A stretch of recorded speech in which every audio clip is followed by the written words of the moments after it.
Hey, what's up guys, Rev here. So today is going to be a very fun video. Not only do I have the opportunity to share a Crunchyroll L, I also have the opportunity to inform you as to whether or not you're eligible to collect a financial settlement from Crunchyroll. So this article has been making the rounds on social media over the past 24 hours. Let me read the introduction paragraph here. It says, Sony Pictures Entertainment and Crunchyroll reached a settlement on September 15th in a class action lawsuit between them and Salvador Beltran Jr., Ellie Gross, and others, making Crunchyroll users in the United States eligible for payment of approximately $30.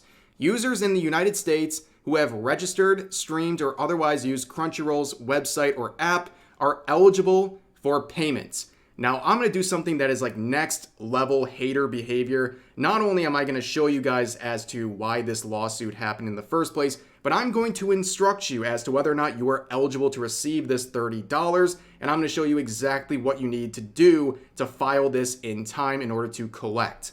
So, here is the actual court documents coming out of the United States District Court for the Northern District of Illinois, and God bless the ladies and gentlemen over at that court for delivering this decision. So this was a class action settlement agreement. So for those who don't know, class action lawsuits happen when a party typically affected by a corporation is not only trying to collect a financial recovery for themselves, but they're also doing it for anyone who is similarly affected. So in this case, they're not only representing themselves, they are representing all Crunchyroll users. And we'll see exactly what that means to be a Crunchyroll user soon enough.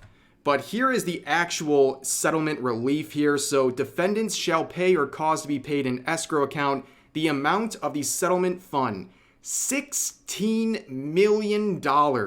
16 million smackaroos, ladies and gentlemen. That's a lot of clams, okay? So yeah, that is definitely a big blow to Crunchyroll and Sony as a result. And yeah, that is the pool we're working with, and that is what's going to be distributed and held in an escrow account while these settlements are going out. So reading on, this right here is very important. So it says eligible users must submit a claim form by December 12th, 2023. Now it is October currently, that's about 2 months away. But still, things happen fast. If you want to collect on this, I would say file this as soon as convenient for you. Don't miss out on an opportunity like this. So this is the online claim form. Again, I'm going to give a link to the article with all the relevant links and steps you need to do in the description, but this is what you're going to be looking at. And you need to file your class member ID. Now, there's apparently an email talking to people who have Crunchyroll accounts. I haven't used one in many, many years. But apparently, the word on the street is this class member ID is in an email you received from Crunchyroll. However, for many people, they're reporting that conveniently, this email with the relevant information is buried in your spam or junk mail. It gets filed there for some reason, so check those folders in case you're looking for this ID number because you're going to need it in order to file this form. Now, moving on, it says here, the class action lawsuit alleged that Crunchyroll violated the United States Video Privacy Protection Act by disclosing subscribers' personally identifiable information to Facebook and other third-party companies. Sony Pictures Entertainment and Crunchyroll denied the claim, but have decided to settle to avoid the uncertainties and expenses associating with continuing the case. Ah, yes, how convenient. But these sorts of privacy claims are nothing new, okay? I'm not going to act like Crunchyroll is unique in any sort of way. Pretty much every company that exists out there is collecting your private information and then selling it. It is a massively profitable scheme that these companies do. And I'm pretty sure just watching this YouTube video, there's probably some mechanic in watching this video that is collecting your private information and then selling it off to a third party, okay? This is nothing new. But yes, this is what Crunchyroll got in trouble for. Now, going through this here, this is the actual statement from the relevant party that represented the class action lawsuit. So there's important things to pay attention to as to what makes you eligible, okay? So listen carefully if you're a person who has used Crunchyroll. So here's the requirements. You're included if you're a person in the United States. Sorry, my international viewers, that sucks, but maybe there'll be a relevant lawsuit in your country at some point. But from September 8th, 2020 through September 20th, 2023, that is the window. If you were an active user during that time, and you live in the United States, you are eligible. Now, the only other requirement beyond that is that you are registered on the online site, the mobile app, or any video demand service or app that was controlled or operated by Crunchyroll, and you viewed at least 2 videos through those platforms, okay? Just 2 videos. I'm pretty sure if you had any sort of a use out of Crunchyroll, you watched at least 2 things over the last 3 years. But one very important thing to observe about the language of this paragraph is that it doesn't seem to separate paid customers from free customers. And what I mean by that is on Crunchyroll, as many of you already know, there is an option to subscribe for free, but you watch ads instead of paying. And it's a dreadful experience. I remember trying that out many years ago. It was absolutely painful. They loaded up with so many ads, it's pretty much unwatchable.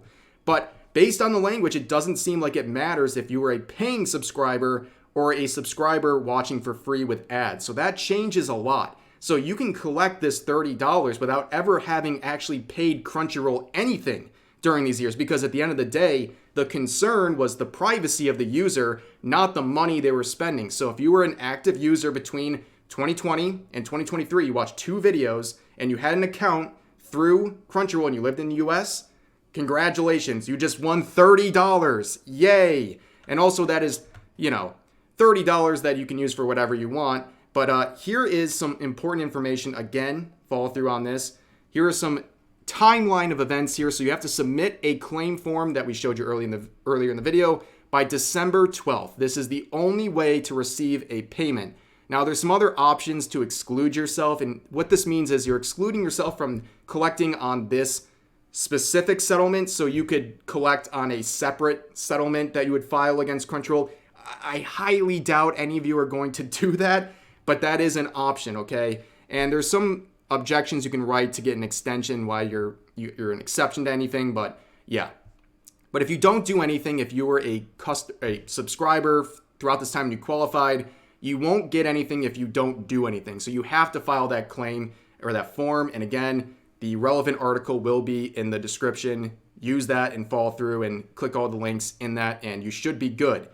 And yeah, this is $30 you can collect. $30 you can put towards my Fumo that is dropping on October 13th, this Friday. Only 3 days away, ladies and gentlemen. I'm just reminding and informing. I'm sure some of you guys haven't seen this yet, but yeah, the Rev Fumo is real and it's coming for you, okay?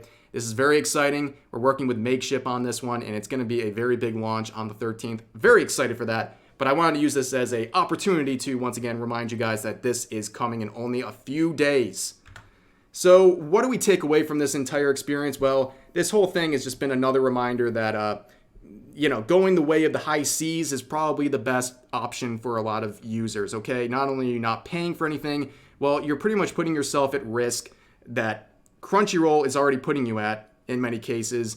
And also, at the end of the day, Crunchyroll really doesn't have there's no sympathy that can be filed towards them, because Crunchyroll has been offering a shoddy service for many, many years at this point, and they really kind of get what they deserve with lawsuits like this. And don't pretend like $16 million put into escrow is not a big blow to Crunchyroll and Sony. I don't care how much money they make. That's a pretty big deal, okay? And again, recently Crunchyroll paywalled their dubs, so you can't even get those for free anymore. I mean, they have been really kind of tightening the grip a lot, and you know what? Maybe that's because of this lawsuit. Maybe they saw this coming and they knew that they were going to take a blow, so they're trying to tighten things up and make more revenue. But that is going to do it for this video. I hope this was informative, and please share all of your thoughts about today's topics in the comment section down below. Hope you guys enjoyed the video, and I'll see you next time.